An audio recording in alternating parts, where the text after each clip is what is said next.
Hello friends, आज का जो हमारा टॉपिक है, हम पढ़ रहे थे फंक्शन सी प्रोग्रामिंग में। अब फंक्शन में हमने जो डिस्कस किया था वो डिस्कस किया था पार्ट ऑफ द फंक्शन। जो हमारा फंक्शन का पार्ट होता है वो 4 टाइप्स का होता है, जिसमें से हमने फर्स्ट को डिस्कस कर लिया है जो कि क्या था, रिटर्न टाइप। आज जो हम डिस्कस करेंगे वो है सेकंड, जो कि हमारा फंक्शन नेम। आज हम देखेंगे कि अगर हम कोई भी फंक्शन बनाते हैं तो उसमें हम फंक्शन नेम कैसे बनाते हैं, यानी कि हमारा फंक्शन नेम क्या होता है। तो हम स्टार्ट करते हैं। Function name is an identifier which is a special name of that function. यानी जो हमारा फंक्शन नेम होता है वो क्या होता है, हमारा आइडेंटिफायर होता है, जो कि क्या होता है, एक स्पेशल नेम होता है फंक्शन का। सेकेंड पॉइंट जो हमारा होता है, आइडेंटिफायर क्या होता है। जैसे मान लीजिए हमने सम नेम का कोई फंक्शन बनाया तो सम क्या हो जाता है, वहां पर हमारा एक आइडेंटिफायर हो जाता है। यानी कोई भी फंक्शन अगर हम क्रिएट करते हैं तो हमारा क्या होता है, आइडेंटिफायर होता है। या फिर कोई वेरिएबल हम बनाते हैं तो वो भी हमारा आइडेंटिफायर होता है। तो इस प्रकार से कोई स्ट्रक्चर बनाते हैं तो भी हमारा क्या होता है, आइडेंटिफायर होता है, जिसको हमने आइडेंटिफायर वाले चैप्टर में कवर किया हुआ है कि आइडेंटिफायर्स क्या होते हैं।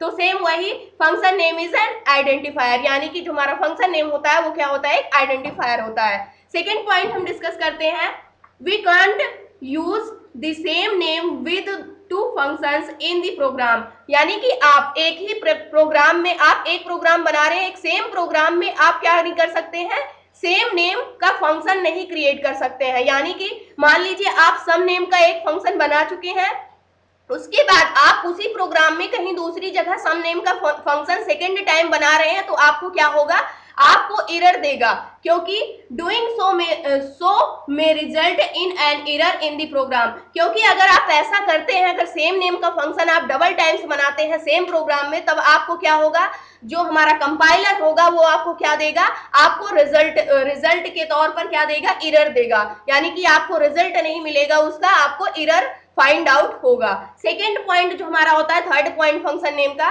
वो क्या है, function name should be meaningful so that the purpose of that function can be easily understood. यानी जो हम फंक्शन नेम बनाते हैं वो कैसा होना चाहिए, मीनिंगफुल होना चाहिए, यानी उसका कुछ ना कुछ अर्थ निकलना चाहिए।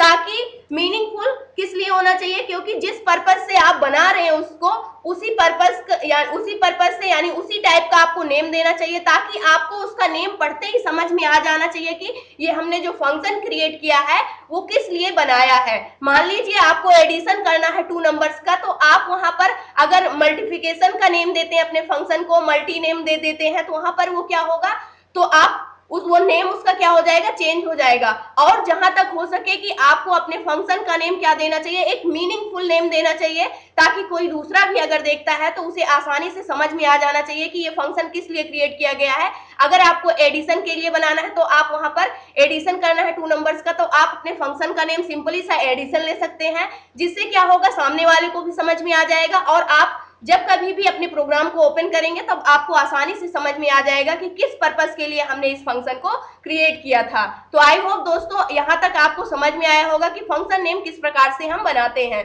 या फिर उसकी रिक्वायरमेंट क्या क्या होती है। अगर हम एग्जाम्पल से समझें तो मान लीजिए हमें क्या करना है, 2 नंबर्स का एडिशन करना है, तो हमने एडिशन के लिए एडिशन नेम का एक फंक्शन बना लिया, जो कि यहाँ पर एडिशन क्या है, addition is a function name. तो इस टाइप से हम क्या करते हैं, कोई भी फंक्शन बनाते हैं। अगर हमें फंक्शन बनाना है तो हम इस टाइप से बनाते हैं। आगे ये सारी चीजें क्या होती हैं इसको भी हम डिस्कस करेंगे। उसके बाद हम क्या करते हैं, जो भी इंट ए पैरेंथेसिस के अंदर हम क्या करते हैं, इंटीजर टाइप की यानी पैरामीटर पास कर देते हैं। पैरामीटर क्या होते हैं इसको हम आगे पढ़ेंगे कि फंक्शन में हम पैरामीटर क्यों पास करते हैं, हमें करना भी चाहिए या फिर नहीं करना चाहिए। और यहाँ पर ए क्या है, एक वेरिएबल नेम है, और इंट क्या है, एक डेटा टाइप है, यानी कि जिस टाइप का आप पैरामीटर देना चाहते हो उस टाइप का डेटा टाइप आपको क्या करना होगा, वहां पर डिक्लेयर करना होगा। तो आई होप दोस्तों जो आज का हमारा टॉपिक था फंक्शन नेम, ये आपको अच्छे से समझ में आया होगा। अगर वीडियो अच्छी लगी हो तो प्लीज लाइक करना, शेयर करना और हमारे चैनल को सब्सक्राइब करना। Thanks for watching this video.